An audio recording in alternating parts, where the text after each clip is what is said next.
Hello बच्चों, आज का हम लोग का टॉपिक है टोकन्स। जब भी हम लोग बात करते हैं टोकन्स की तो हमें समझ लेना चाहिए कि किसी भी प्रोग्रामिंग लैंग्वेज में आप जब भी कोड लिखते हैं तो उसमें आप बहुत सारी चीज़ें यूज करते हैं, लाइक इक्वल्स, ए, बी, वैल्यूज। तो ये सब मिलाकर क्या होते हैं? टोकन्स होते हैं। मैं एक छोटा सा एग्जाम्पल ले लेता हूँ। मैंने टू नंबर्स को ऐड करने का एक बड़ा सिंपल सा प्रोग्राम बनाया। a equals to 10, b equals to 20, c equals to a plus b and print c। इस छोटे से प्रोग्राम में बहुत सारी चीजें यूज हो रही है, जैसे 10, जैसे इक्वल्स, जैसे a, जैसे b इक्वल्स 20, जैसे प्रिंट, जैसे ब्रैकेट्स। ये सारी चीजें जो भी इस प्रोग्राम में यूज हुई इन सबको टोकन्स बोलते हैं। तो इसका मतलब टोकन वो स्मॉलेस्ट यूनिट है किसी भी प्रोग्रामिंग लैंग्वेज की जो हमें कोडिंग करते वक्त चाहिए ही होती है। इसको समझने के लिए हम लोग इसको आगे फिर कुछ सब कैटेगरीज में डिवाइड कर लेते हैं। तो समझते हैं कि वो है कौन कौन से।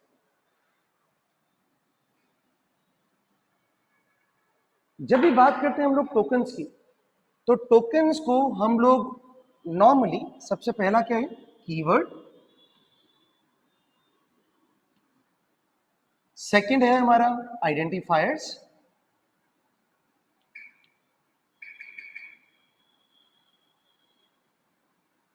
नेक्स्ट है हमारा लिटरल्स, और इसे हम लोग कॉन्स्टेंट्स भी बोल सकते हैं। नेक्स्ट है हमारा पंक्चुएटर्स।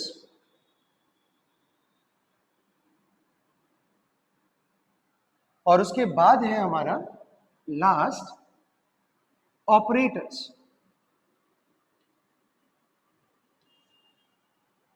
तो इस तरीके से हम लोग टोकन्स को 5 कैटेगरीज में डिवाइड कर सकते हैं। तो सबसे पहले हम लोग बात कर लेते हैं किसकी? सबसे पहले हम लोग बात कर लेते हैं कीवर्ड्स की।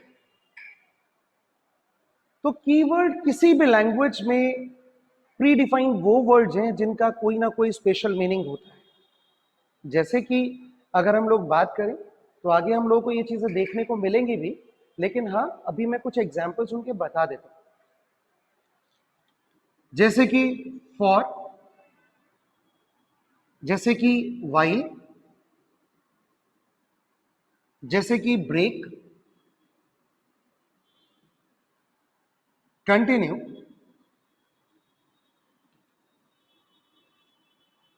पास। तो ऐसे बहुत सारे प्री डिफाइंड वर्ड्स हैं जिनका पाइथन लैंग्वेज में कोई ना कोई स्पेशल मीनिंग है।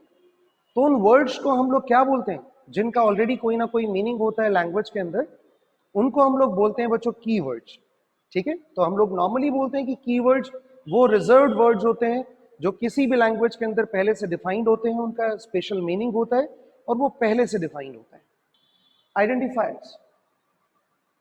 आइडेंटिफायर्स जब भी हम लोग बात करते हैं मुझे टू वैल्यूज को स्टोर करना है, तो मैं लिखता हूं बेटा a equals to 10, b equals to 20। तो ये a और b जो है ये मेमोरी के अंदर दो अलग अलग ब्लॉक को क्या कर रहे हैं बच्चों? पॉइंट कर रहे हैं, रिप्रेजेंट कर रहे हैं। ठीक है, तो जैसे मैंने लिखा बेटा a equals to 10, b equals to 20, तो मेमोरी के अंदर एक ब्लॉक बना a का, उसमें 10 है। मेमोरी में एक ब्लॉक बना b का जिसके अंदर वैल्यू 20। तो अगर मैं इस एग्जाम्पल में बात करता हूं तो a और b दोनों मेमोरी के अंदर किसी ना किसी ब्लॉक को आइडेंटिफाई कर रहे हैं और इसीलिए इन्हें क्या बोलते हैं? आइडेंटिफायर्स बोलते हैं। तो इसका मतलब प्रोग्रामिंग के अंदर किसी भी लॉजिक को कोई नेम देना या मेमोरी के अंदर कोई भी ब्लॉक को एक नेम देना, ये सब काम किसके अंडर में आते हैं बच्चों? आइडेंटिफायर्स के अंडर में आते हैं। तो इसका मतलब अगर हम लोग बात करते हैं आइडेंटिफायर्स की, तो इसके अंडर में आ जाते हैं क्या? इसके अंडर में आ जाते हैं बच्चों वेरिएबल के नेम्स जो कि वैल्यूज को स्टोर करने का काम करेंगे, फंक्शन के नेम्स जो कि हम लोग आगे डिस्कस करेंगे, क्लासेस के नेम्स जो कि हम लोग आगे बात करेंगे। तो इसका मतलब जब भी हम किसी चीज को एक नाम देते हैं तो उसको हम लोग क्या बोलते हैं बच्चों? आइडेंटिफायर बोलते हैं। लेकिन जब भी हम लोग बात करते हैं आइडेंटिफायर की तो हमें ये समझ लेना चाहिए कि ये नेमिंग आप ऐसे कुछ भी नहीं कर सकते। इसके लिए आपको कुछ ना कुछ रूल्स फॉलो करने पड़ते हैं, और वो क्या है वो एक बार ढंग से समझ लेते हैं।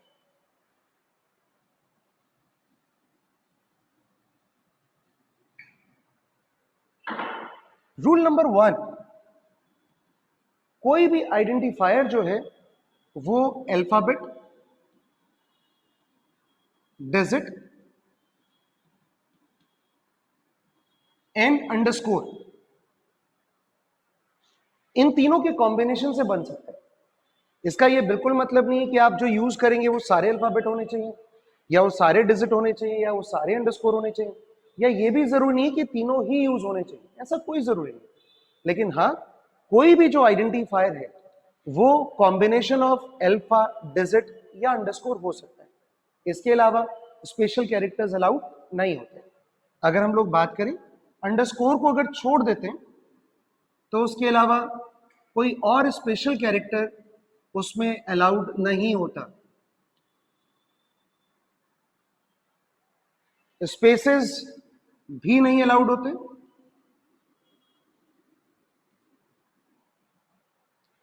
फर्स्ट लेटर जो होता है, फर्स्ट लेटर हमेशा या तो अंडरस्कोर होगा या एक अल्फाबेट होगा, वो कभी भी डिजिट से स्टार्ट नहीं हो सकता।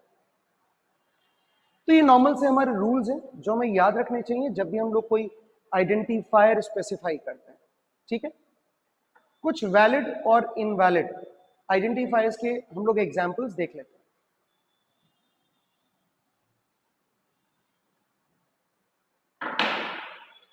अगर हम लोग बात करते हैं वैलिड आइडेंटिफायर्स की, तो जैसे मैंने एक वेरिएबल का नेम लिया, नेम, इट्स परफेक्ट। मैंने वेरिएबल का नेम रखा बच्चों स्टूडेंट अंडरस्कोर नेम, परफेक्ट। मैंने किसी वेरिएबल का नेम रखा रोल नंबर, परफेक्ट। मैंने किसी वेरिएबल का नेम लिया रोल नंबर 1, परफेक्ट। ए, परफेक्ट, कोई दिक्कत नहीं। तो ये तो थे सब वैलिड आइडेंटिफायर्स। अब बात कर लेते हैं कुछ इनवैलिड आइडेंटिफायर्स की। अगर मैंने यहां नेम से पहले 1 कर दिया तो अभी तक जो ये वैलिड था यही इनवैलिड हो गया। अगर मैंने स्टूडेंट अंडरस्कोर नेम में ये अंडरस्कोर हटा दिया, यहां पर स्पेस है, ये भी अब इनवैलिड हो गया। रोल नंबर में मैंने यहां पर डॉट लगा दिया तो अभी तक जो ये वैलिड था अब ये इनवैलिड हो गया।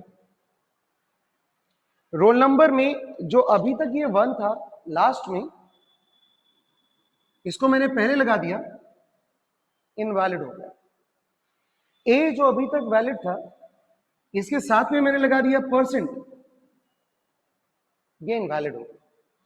तो ये कुछ वैलिड और इनवैलिड आइडेंटिफायर्स के एग्जांपल्स थे।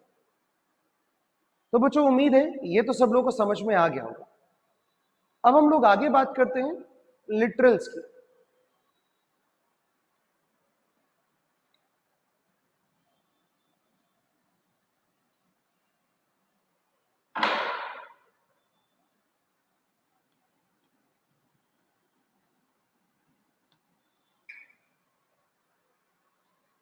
लिटरल्स, और इन्हें बोल सकते हैं बच्चों कॉन्स्टेंट्स।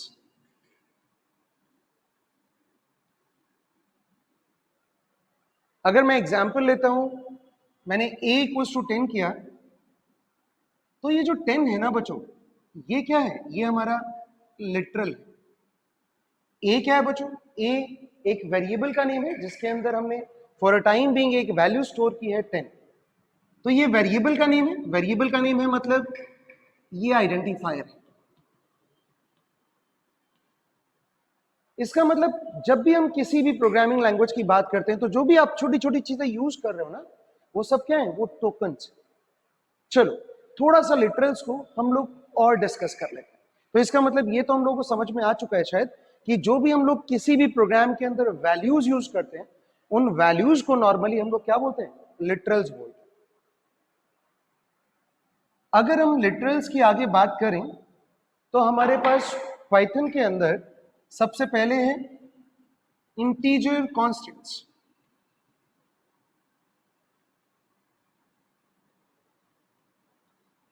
और इसके एग्जाम्पल्स की अगर मैं बात करता हूं तो 10, 20, 100, 210, ये सारे एग्जाम्पल्स हैं बच्चों किसके? Integer constants. नेक्स्ट हम लोग बात करते हैं रियल कॉन्स्टेंट्स।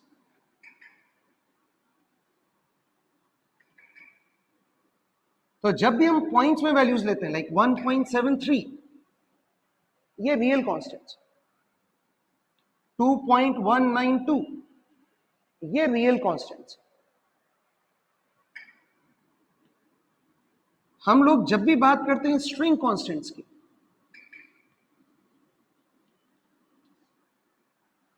तो जब भी हम किसी का नेम लेते हैं, मैंने नेम लिया बच्चों Raja Babu,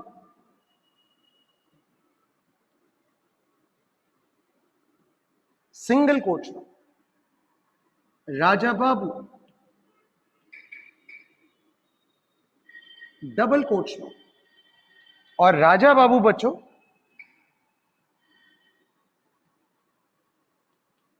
triple single quotes में या ट्रिपल डबल कोट्स में।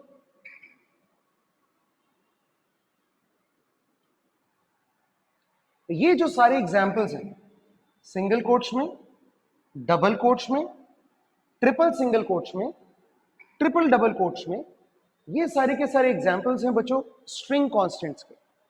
बाकी लैंग्वेजेस की अगर मैं बात करूं तो सिंगल कोट्स में हुआ करते थे कैरेक्टर कॉन्स्टेंट्स और डबल कोट्स में हुआ करते थे स्ट्रिंग कॉन्स्टेंट्स। लेकिन पाइथन ने आपको बोला आप सिंगल कोट्स में डालो, डबल कोट्स में डालो, आप डबल 3 टाइम करके मतलब ट्रिपल डबल कोट्स में डालो, आप ट्रिपल सिंगल कोट्स में डालो, ये सब कुछ क्या है बच्चों? स्ट्रिंग। बस इनमें थोड़ा सा डिफरेंस ये होता है, आप जब भी कोई चीज ट्रिपल डबल कोट्स में डालते हो तो आप मल्टी लाइन ले सकते हो, और ये जो होते हैं ये सिंगल लाइन कॉन्स्टेंट्स होते हैं। मल्टी लाइन का मतलब हो गया आप लिख सकते हो राजा बाबू, आपने एंटर प्रेस किया, नेक्स्ट लाइन में लिखा आपने महात्मा गांधी जी, नेक्स्ट लाइन में आपने कुछ और लिखा। तो ऐसे आप अलग अलग चीजें क्या कर सकते हो बच्चों? अलग अलग लाइन में लिख सकते हो, और ये आप ट्रिपल डबल कोट्स में यूज करोगे, और लास्ट में आप ट्रिपल डबल कोट्स क्या कर दोगे? बंद कर दोगे। ठीक है, तो इसका मतलब ट्रिपल डबल कोट्स या ट्रिपल सिंगल कोट्स यूज होते हैं मल्टी लाइन स्ट्रिंग्स के लिए, और सिंगल कोट्स नॉर्मली और डबल कोट्स यूज होते हैं नॉर्मल सिंगल लाइन स्टेटमेंट्स के लिए। ठीक है बच्चों, तो ये थे हमारे 3 कांस्टेंट, इंटीजर, रियल और स्ट्रिंग। उसके अलावा भी हमारे पास कुछ चीजें हैं यहां पर, जैसे एक है हमारे पास बूलियन कांस्टेंट,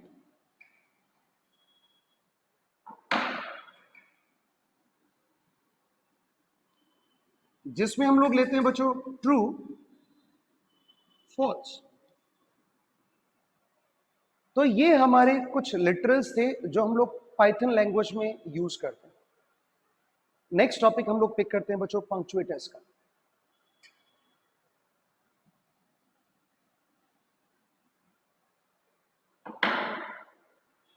नेक्स्ट टॉपिक है बच्चों अपना पंक्चुएटर्स।